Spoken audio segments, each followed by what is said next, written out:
I was still holding the coffee when she slammed the car door. Lukewarm. Cream, no sugar. The exact way she liked it. I made it with shaking hands that morning, because something in me knew she was going to walk out that day. But what I didn't know was that she'd choose a rooftop party with strangers over the man who paid her dental bills, walked her dog when she was too tired, and stood by her through 2 job layoffs and 1 stolen identity case. Her name is Alina, my wife of almost 3 years. Or was. That morning started like a slow-motion train wreck. She'd been pacing the kitchen since 6 a.m., wearing ripped jeans and a crop top that still had the tags on it. Her hair was done in waves, not the messy kind she wore around me, but the kind she knew got her attention. The kind that screamed, "I need to be seen tonight." She didn't say good morning. She didn't ask about my migraine. She just muttered something about needing space tonight and not being in the mood for guilt. Guilt? For what? When I asked what was going on, she barely looked up from her phone. "It's just a party, Carter. Rylan invited me. I'm going to clear my head." Rylan, her new friend from the gym. The guy who called her trouble in front of me and laughed like it was some inside joke. The guy who posted group selfies at 1 a.m. with his hand a little too close to her hip. I stood there like an idiot, coffee in hand, staring at the woman I thought I knew. The woman who used to curl into me during snowstorms. The woman who used to laugh at my bad jokes and say things like, "You're my safe place." That woman was already gone. "You can come if you want," she said. Flat. Robotic. "But don't make it weird." Make it weird? We were married. I was her husband. And somehow, me being there would ruin her vibe. She grabbed her keys and walked out without even touching the cup I made her. The one I held like it still meant something. Like it could warm me up through the cold silence she left behind. I stood in the driveway until I couldn't see her taillights anymore. I didn't text her. Didn't follow her. Didn't ask who Rylan really was. I just walked back inside, dumped the untouched coffee down the sink, and opened the file on my laptop labeled, "If I ever need to leave." I had started it 6 months earlier. Not because I wanted to use it, but because I knew I might have to. And that day? That was the day. By midnight, I was gone. I didn't leave a note. Didn't post cryptic quotes. I just disappeared from the life I was only tolerated in. She didn't chase me. Not the next day. Not the next month. Not for 2 years. But today, she's here. Standing outside my apartment in the rain with mascara on her cheeks, clutching that same coffee cup I once offered her. And she's crying like I'm the one who walked away. She wants me back, but she has no idea what she's about to find out. The knock on my door came at 6:41 p.m. Not loud, just soft enough to be cautious, like she wasn't sure I'd even answer. Like maybe she was hoping I wouldn't. I didn't move at first. I just stood in my small kitchen, staring at the door like it was a portal to the past I'd spent 2 years burying. I thought maybe it was a neighbor, maybe a delivery mistake, maybe literally anyone else. But then I heard it again. Another knock. Slightly firmer. Then a voice I hadn't heard since the day she drove away in a cloud of perfume and lies. "Carter, please." That voice. It hit me like a punch to the chest. I froze. And I hate that I did. I hate that after all this time, after everything she did, my body still betrayed me. My pulse raced. My hands trembled. Like some pathetic reflex clinging to a memory of love that hadn't been real in years. I didn't open the door right away. I needed a second. Just 1 second to remind myself who I had become since she left. Because I wasn't the same man she walked out on. Not anymore. Back then, I was scared. I was confused.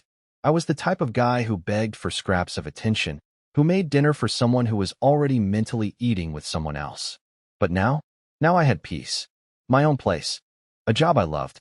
A circle of people who saw me as more than just background noise in someone else's story. But curiosity is a cruel thing. It claws at you. It whispers, "Just look. Just see what she wants." So I opened the door. And there she was. Alina stood in the hallway, soaked from the rain, clutching a coffee cup, one of those cheap gas station ones, like it was the last piece of our old life she could offer me. Her hair was a mess, her eyes red, and her voice cracked when she said, "I didn't know where else to go." I should have said nothing. I should have closed the door. But instead, like an idiot, I let her in.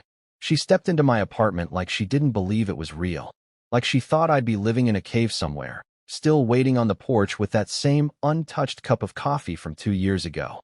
The first thing she did was scan the room, like she was checking to see if another woman lived here. I watched her eyes drift to the bookshelf, the couch pillows, the mug on the table that definitely didn't belong to her. She didn't say anything, but I saw it, that flicker of regret. She sat down, her hands shaking, and finally said it. I made a mistake. I didn't respond. I just stared at her. Let her squirm in the silence she once weaponized against me. I thought that night was just a party, she continued, voice trembling.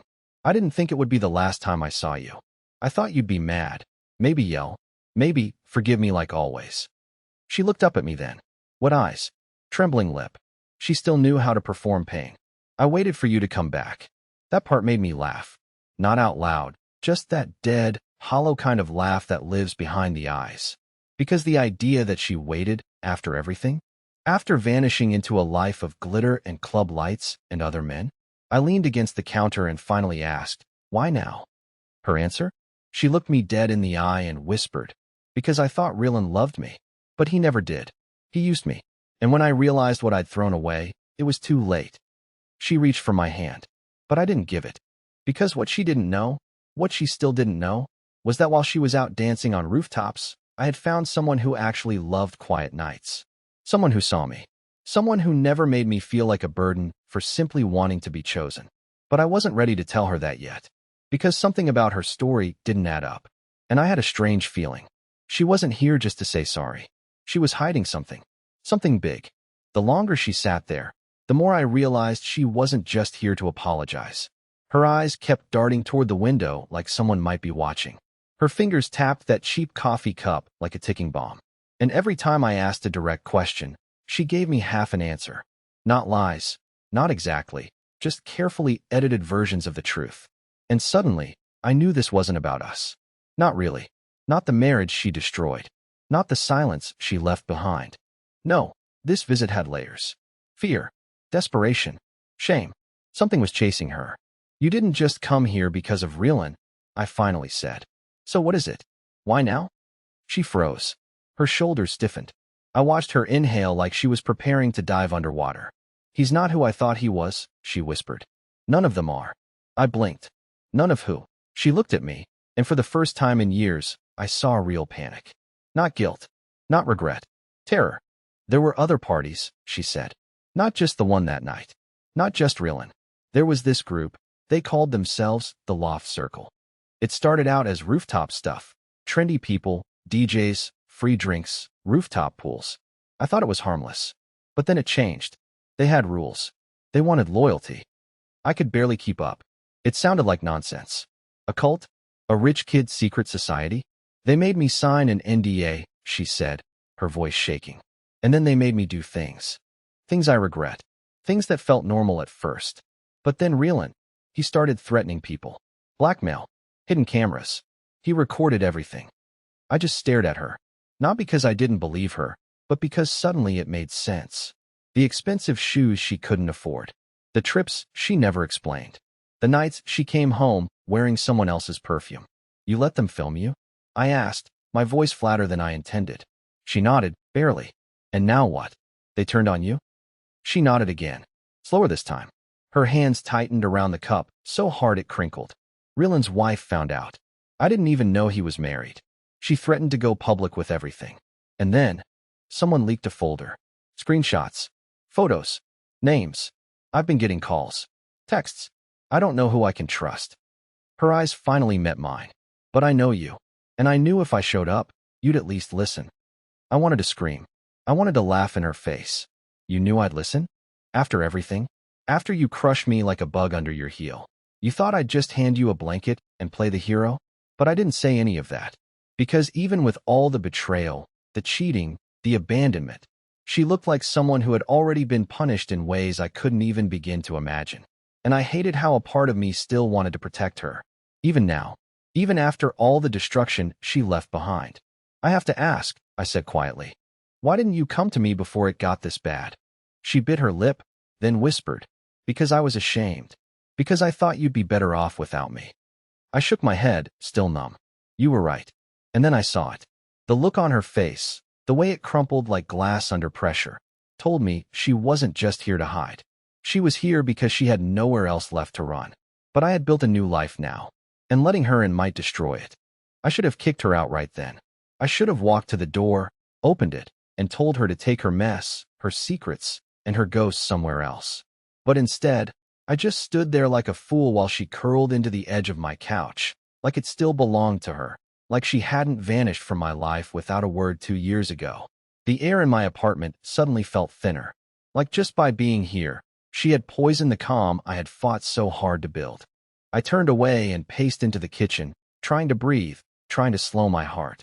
I didn't know her anything. Not anymore. But something in her story had sunk its claws into me, and not because I cared about her the same way I used to. No, this was something different. Something darker. She hadn't just come here to say sorry. She hadn't come here to rekindle anything. She had brought trouble to my doorstep, and I knew the longer she stayed, the more likely it was to catch fire. And sure enough, it started that night. It was 2:11 a.m. when the first knock came. Not a polite knock.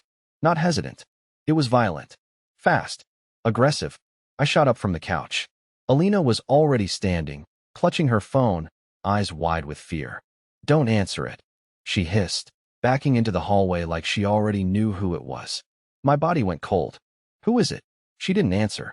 The knock came again, louder this time. 3 slams, like fists pounding the wood. I moved to the door, quietly, carefully. My apartment didn't have a peephole, just a side window down the hall. I crept toward it, pulled back the edge of the blind, and saw a dark SUV idling outside, engine running. A man in a hoodie was standing right at my door. No delivery bag, no clipboard, just standing there, breathing heavily, staring straight ahead. Then, suddenly, he turned and looked directly at the window I was peeking from. I dropped the blind instantly, heart slamming against my ribs. My voice came out hoarse. "Alina, who the hell is that?" She didn't answer. She just sank down to the floor, holding her head like it was going to explode. "I told you," she whispered. "I told you they'd find me." I took a step toward her. "Who is he?" "They follow people," she said, her voice shaking. "People who leave. People who talk." "Talk about what?" She looked up, and her voice broke. Rylan had dirt on everyone. Politicians. Judges. Celebrities.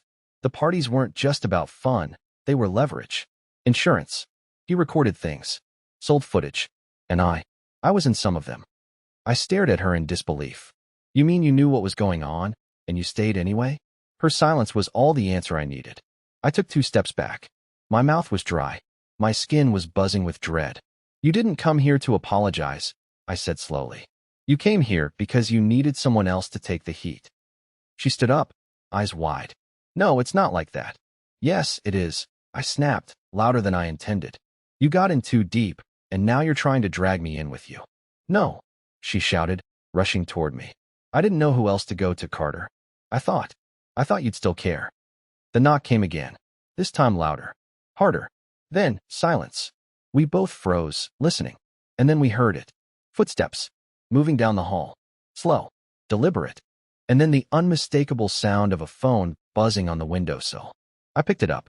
Unknown number. No message. Just one image. A photo of Alina, standing in my doorway. Taken just 5 minutes earlier.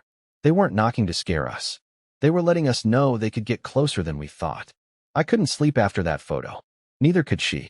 Alina sat curled up in the corner of my living room like a broken marionette, arms wrapped around her knees, trembling every time a car passed by outside.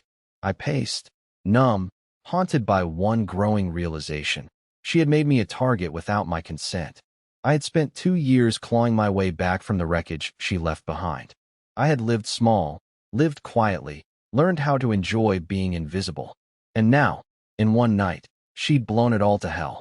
I confronted her at sunrise, when the city was still asleep and my patience had finally snapped. "You need to leave," I said, staring at her like I was looking through her. "Now." She looked up at me, red-eyed, hopeless. "Carter, they know where I am now. If I leave, they'll follow me. If I stay with you, I'm safer." "You're not," I said coldly. "You're not safer. You're selfish." That part hurt her, I could tell. But I didn't care. Not anymore. "You didn't come here because you missed me.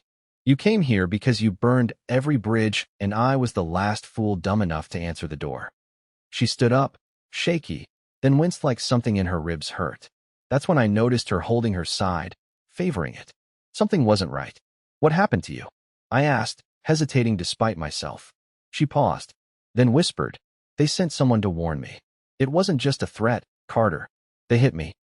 She pulled up the side of her shirt just enough to reveal bruises. Dark, recent, real. And in that moment, I hated how the part of me that still remembered loving her stirred. That cursed protective instinct I couldn't seem to kill, no matter how much she deserved it. I grabbed a bottle of water, handed it to her, and tried to think. What exactly do they want from you? Silence, she said. They think I have a copy of the files. Rylan disappeared last month. Nobody's heard from him. His wife went dark too. Some people think they fled. Others think. She didn't finish. She didn't need to. So they think you have it, I said. She nodded. I don't. I swear I don't. But someone out there leaked something, and now they think I'm the weak link. I didn't want to believe her. I really didn't. But the bruises were real. The photo was real. The SUV. The 2 a.m. knock. This wasn't just about a failed marriage anymore. This was something else. Something dangerous. And I was already in deeper than I ever intended. You can stay here, I said finally, voice low, but only for 2 nights. No more. After that, I'll help you find a lawyer or a safe house or whatever you need. But this isn't my life anymore. She nodded quickly, almost too quickly. Thank you. I won't let anything happen to you. But as I turned away, I caught something in her reflection. A flicker. The smallest shift in her face. Like maybe she wasn't just scared. Like maybe she was hiding something else. And suddenly I wasn't sure if I had just invited in someone who needed help, or someone who had already made a deal with the devil and dragged him in behind her. By the end of the second night, my apartment didn't feel like mine anymore. Every time I walked into the kitchen, I saw her sitting at my table like a memory I never wanted back. Every time I glanced toward the hallway, I expected shadows. Alina was quiet most of the day, sleeping on and off, barely touching the food I offered her, always checking the window like she was expecting someone to return. But I wasn't stupid. I knew there was something she wasn't telling me, something buried beneath the panic and apologies. Her story still had gaps, timelines that didn't line up, fear that seemed rehearsed, and that flicker in her expression, the one I caught in the mirror, it haunted me. I couldn't stop thinking about it. So, when she fell asleep on the couch that night, I did something I never thought I'd do again. I went through her bag. I hated myself for it. I felt sick as I unzipped the worn leather strap, telling myself it was just for safety, just to protect myself. But deep down, I already knew I wasn't going to like what I found. Inside, beneath a wrinkled hoodie and a smashed makeup pouch, was a flash drive. No label, no case, just a small silver stick tucked inside a side pocket. The kind you don't carry by accident. I stared at it for a long time. She had told me she didn't have anything, that the files Rylan had vanished with were long gone, that she was only being hunted because of suspicion, not proof. But this was proof. I plugged it into my laptop with trembling hands, headphones on, heart pounding. And what I saw made my stomach turn. Videos. Dozens of them. Timestamps. Names. Faces I recognized from television, news, politics. Men and women, half-dressed, drunk, oblivious. Talking. Doing things. Being filmed, obviously without their consent. And Alina was in more than one. Not just standing in the background. She was talking, laughing, flirting, coordinating. And in one clip, I saw her hand a man a drink while someone off camera said, "This one's wired." I ripped the headphones off. My ears were buzzing. My palms were sweaty. She wasn't a victim. She was involved. Willingly. Actively. And then she came running to me like I was some safe harbor, pretending to be innocent. I backed away from the screen like it could infect me. I stared at her, sleeping peacefully on my couch, like she hadn't just detonated my life all over again. That's when the second realization hit me. She hadn't brought the drive here by accident. She had hidden it, lied about it, and now it was sitting in my apartment, with my fingerprints all over it. She didn't just drag danger to my door. She planted the evidence here. And whether she planned to use it to protect herself or throw me under the bus, I didn't know yet. But I was done waiting to find out. I walked over to the couch and shook her shoulder. She blinked awake, groggy and confused. "What is it?" I held up the drive between 2 fingers, like it was a snake I'd just pulled from her purse. "You said you didn't have anything." The color drained from her face. For the first time since she arrived, she had no words. She didn't even try to deny it at first. just stared at the flash drive in my hand like it had turned into a loaded weapon. Her lips parted, but nothing came out. No excuses. No fake tears this time. Just silence. Heavy. Tense. Telling. I dropped the drive on the coffee table between us. The sound it made was sharper than I expected. Final. Like something had snapped. You came here to hide, I said quietly, but not from them. You're hiding from the consequences. Her eyes flicked to the window, then back to me. You don't understand. No, you don't. I cut her off. You dragged me into this without warning. Lied to my face. Told me they were chasing you over suspicion, but you brought the proof with you. You planned this. Her hands trembled in her lap. I didn't know what else to do. You could have told the truth, I snapped. But you didn't want help. You wanted cover. You wanted me to be your fall guy if it all went wrong. She stood up suddenly, panicked, like she could outrun the words I was throwing at her. I was scared, Carter. You have no idea what they're capable of. Rillen's not missing, he's gone. People who cross them disappear. I was supposed to deliver that drive to someone, and I backed out. I've been running ever since. I stared at her. At the woman I once married. At the stranger now standing in my living room. Shaking, cornered, exposed. I was your husband, I said. Not your insurance policy. She stepped forward like she was going to touch me. I backed away. Don't, I said coldly. Don't fake regret now. You made your choice when you walked out that night. When you ghosted me. When you let Rillen treat you like property while I was making you breakfast every damn morning. Tears welled up in her eyes, but I didn't care anymore.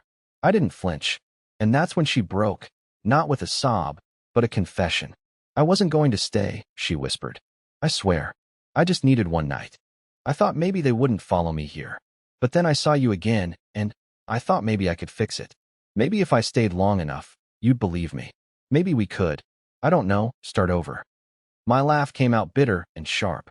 Start over? After lying, cheating, disappearing, and using me as a meat shield for your crimes? You really thought I'd forget everything because you cried in my hallway? She didn't respond. She didn't have to. Her silence said it all.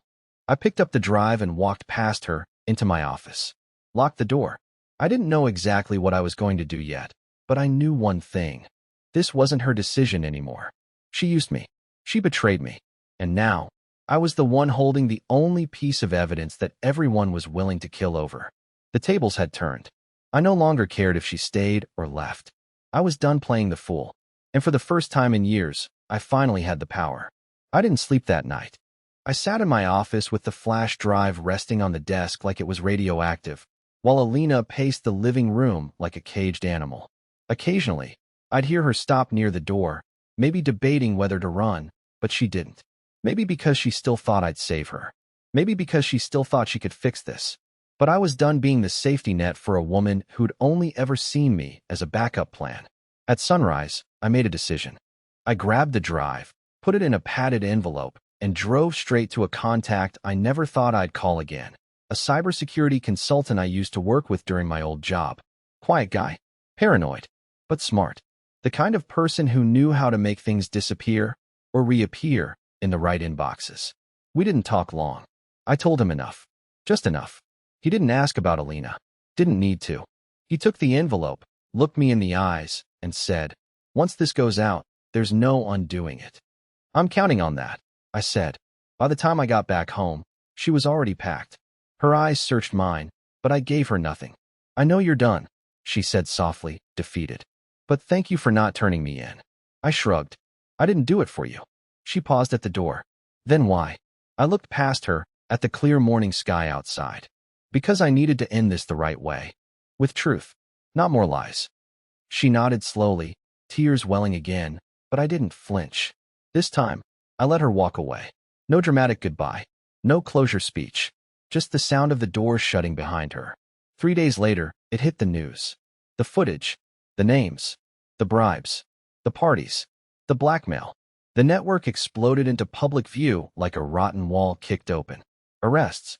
Warrants. Asset freezes. One by one, the untouchables went down. Even Rillen, who hadn't disappeared, but had been hiding abroad, got caught trying to board a flight under a fake name. And Alina? I heard she turned herself in. Testified. Cooperated. Got a plea deal. She'll probably vanish again someday. New name, new city. But I won't be there to see it. That chapter's over. As for me, funny how peace feels when it finally arrives. I didn't expect it. I thought I'd feel bitter, hollow, but I didn't. I moved to a new place. Quiet town. I started writing, small articles at first, then full-time. Real work. Meaningful stories. I even met someone. Slowly. Carefully. She's nothing like Alina. She doesn't play games. She doesn't disappear into the night. She listens. Laughs at the right moments. And she knows the whole story, start to finish, because I told her everything. And she still stayed. It turns out, healing doesn't come from getting revenge. It comes from choosing yourself when no one else does. Alina chose a rooftop party. I chose peace. And for once, I didn't look back.